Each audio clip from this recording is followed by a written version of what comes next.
last sort of 15 minutes, was that the boys that came on just were too excited, or why did it try to go away?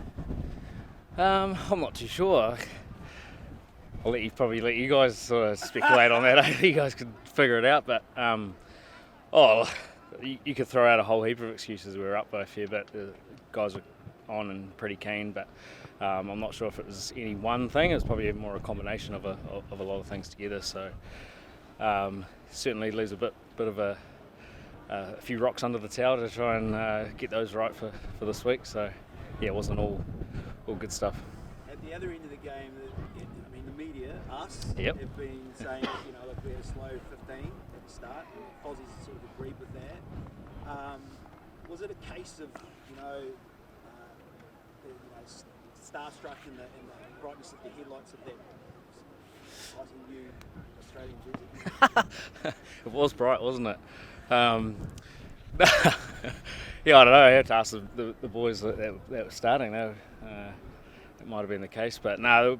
Obviously, the first time at Eden Park this year. We were a couple of weeks off. Always bloody keen to throw the ball around a little bit, whereas we probably needed to roll our sleeves up a bit first before trying to take on those opportunities that perhaps we saw. And it wasn't until we sort of had a bit of a ruck up that we started seeing a lot of those things. And I think that was the key. That's for the first quarter of the second half. What did you as a player in the loose forward position feel it was like to play Australia on the weekend? How did you guys the competition go for you feel? I think we talked after the game and we thought that the first half, us three, we couldn't really get into the game. It was one of those first halves where it was, it started to roll, then it'll stop again. So we're just trying to find the balance of, if we're not involved, we're still sticking to the system.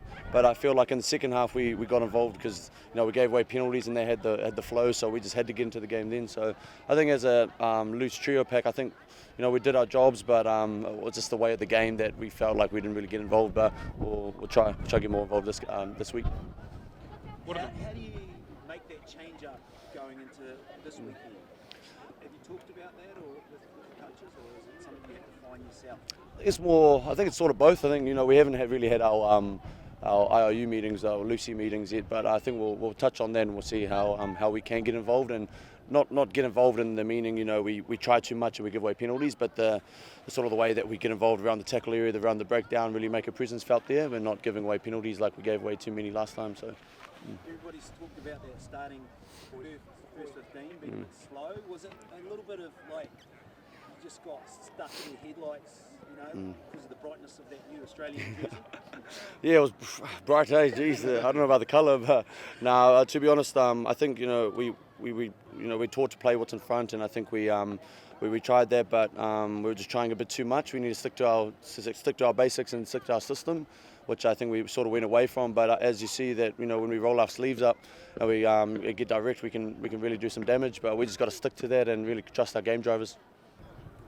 Brad, with the All Blacks, I mean, there often is an emphasis on the negativity, but you did win the test. You've got one Bledisloe ticked away. I mean, you must have done some things right as well. What were the good things from Saturday? You clearly saw their willingness to throw the ball around and play what we see in front of us, which is the way we want to play. And that disallowed try, I think, probably speaks volumes of that. If we see the opportunities even from inside our own 22, we're ready to have a crack. So I think the attacking prowess is there. We just need to be a bit more accurate in that space. So I think we're all pretty happy there. Probably just defensively tie up a few things and hopefully we'll see a bit more attack. So a lot of improvement still in you guys, you feel? Oh, a hell of a lot, yeah. We're nowhere near the finished product. And we're only one test into the Rugby Championship, so we keep building and growing our game like we're sort of planning to. Hopefully we're a scary beast by the end. To have that stability to stay in Auckland for the extra week, do you think that might help you guys out as well, just not having to worry about travelling and stuff? I suppose so. You probably say the same for the Australians though, right? They get to stay in one place as well, so it's a level playing field. Yeah. Was it a bit of a wake-up call for you guys with seeing the Aussies come back in that last couple of days? I don't know if it was a wake-up call. I think we expect that from the Australians. They're pesky buggers. They don't go away.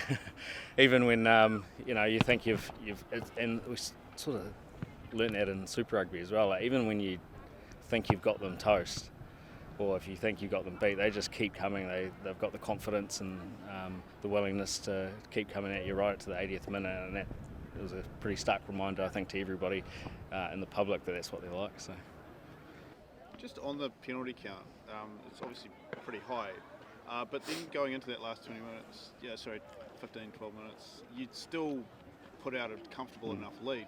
Is just a high penalty count just something that's just a part of modern rugby, or is it something people just have to get used to? Yes and no. To be honest, that's not all black rugby that we played out there in those last 20 minutes.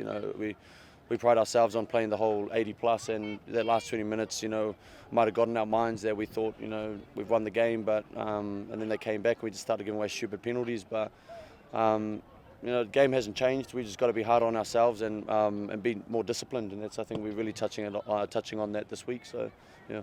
Do you guys feel like you're a bit lucky not to get a yellow in that last period there? Oh, nah, no luck. We were sweet. How much Back yourself. How much of a wake-up call, I suppose, is it?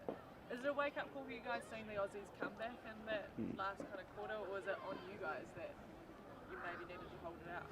Oh, I think it's sort of both. The Aussies, you can't really, they're a team that that they can come out and you've got to play a whole 80 against them, or if you start to slip, then they're really going to take their chances. And you saw in that last bit where they scored, I don't know, was it 3 tries in the last 15, 20 minutes, and that just goes to show that we've got to stay with them the whole 80.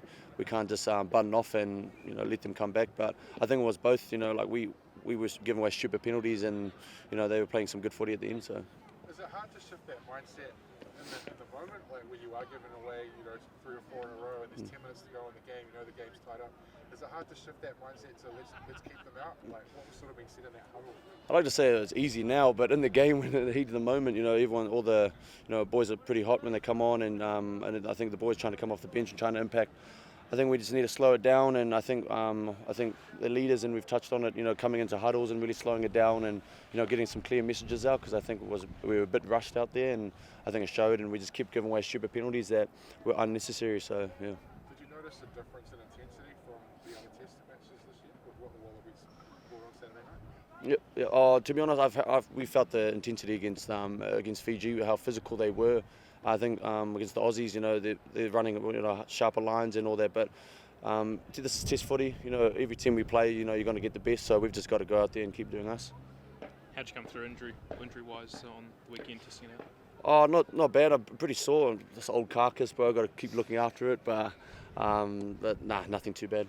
Brad, I guess you were kind of, in some ways, accused of not having the killer instinct last week and letting them come back at you.